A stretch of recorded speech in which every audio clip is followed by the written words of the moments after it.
કલ્પના કરો, સવારે 7 વાગ્યાથી કામ શરૂ કરવું, બાળકોની સંભાળ રાખવી, પોષણ કાર્યક્રમ ચલાવવો, સરકારી સર્વે કરવો અને આ બધાની સામે મળતો પગાર એટલો ઓછો હોય કે પરિવાર ચલાવવો પણ મુશ્કેલ બને. તો સવાલ એ છે કે શું ખરેખર આંગણવાડી કાર્યકર અને તેડાગર બહેનોના પગાર વધવાનો છે? જો હા, તો કેટલો? અને જો નહીં, તો સોશિયલ મીડિયા પર ચાલી રહેલા દાવાઓ ક્યાંથી આવ્યા? આજે આપણે સંપૂર્ણ હકીકત સમજવાના છીએ. ઘણા લોકોને એવું લાગે છે કે આંગણવાડીનું કામ માત્ર બાળકોને ભણાવવાનું જ છે, પરંતુ વાસ્તવિકતા ઘણી મોટી છે. આંગણવાડી કેન્દ્રો દેશના સૌથી બાળ વિકાસ માટે નેટવર્કનો એક ભાગ છે. અહીં બાળકોનું પોષણ, ગર્ભવતી મહિલાઓની દેખરેખ, આરોગ્ય સંબંધિત માહિતી, રસીકરણમાં સહયોગ, સરકારી સર્વે જેવા અનેક કાર્યો થાય છે.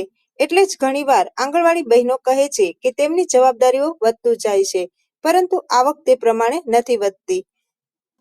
હવે અહીંથી ચર્ચા શરૂ થાય છે. છેલ્લા ઘણા વર્ષોમાં મોંઘવારી સતત વધી રહી છે. ઘર ખર્ચ, બાળકોનું શિક્ષણ, આરોગ્ય ખર્ચ અને દરેક ક્ષેત્રમાં ખર્ચ વધ્યો છે.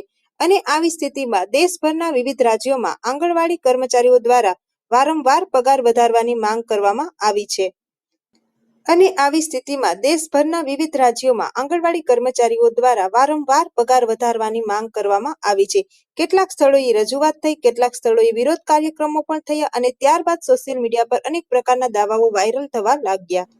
છેલ્લા ઘણા દિવસોમાં અનેક પોસ્ટ જોવા મળી રહી છે. કોઈ કહે છે પગાર બમણો થઈ છે, કોઈ કહે છે નવી જાહેરાત આવી ગઈ અને કોઈ કહે છે દરેક આંગણવાડી બહેનને મોટો લાભ મળશે. પણ શું સૌથી મોટી મહત્વની વાત, સોશિયલ મીડિયા પોસ્ટ અને સત્તાવાર જાહેરાત એક જ વસ્તુ નથી.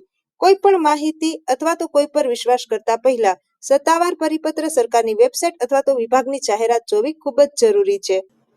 ચાલો માની લઈએ ભવિષ્યમાં પગાર વધારો થાય તો તેનો સીધો ફાયદો કોને થશે? સૌથી પહેલા આંગણવાડી કાર્યકરોને, પરંતુ તેની સાથે સાથે તેની અસર સમગ્ર બાળ વિકાસ વ્યવસ્થા પર પણ પડી શકે છે. કારણ કે જ્યારે આંગણવાડી કાર્યકરોને બાળ વિકાસ વ્યવસ્થામાં કર્મચારીઓને સૌથી વધુ આર્થિક સુરક્ષા મળે છે, ત્યારે જ સેવા ગુણવત્તા સુધરવાની શક્યતા પણ વધે છે. આ મુદ્દો એ માત્ર પગારનો નથી, પરંતુ આ મુદ્દો છે દેશના લાખો બાળકો અને માતાઓ સુધી પહોંચતી સેવાઓનો. હવે સૌથી મહત્વનો પ્રશ્ન, આગળ શું થશે? તેનો જવાબ માત્ર એક જ છે, સત્તાવાર જાહેરાત.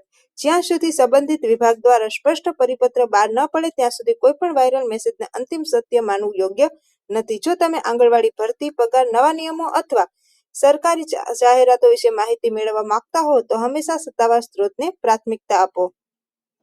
આવી જ રીતે નવી નવી અપડેટ મેળવવા માટે અમારી ચેનલને લાઇક કરો, શેર કરો અને સબસ્ક્રાઇબ કરો. મળશું નવા વિડીયો સાથે. ત્યાં સુધી જય હિન્દ, જય ભારત.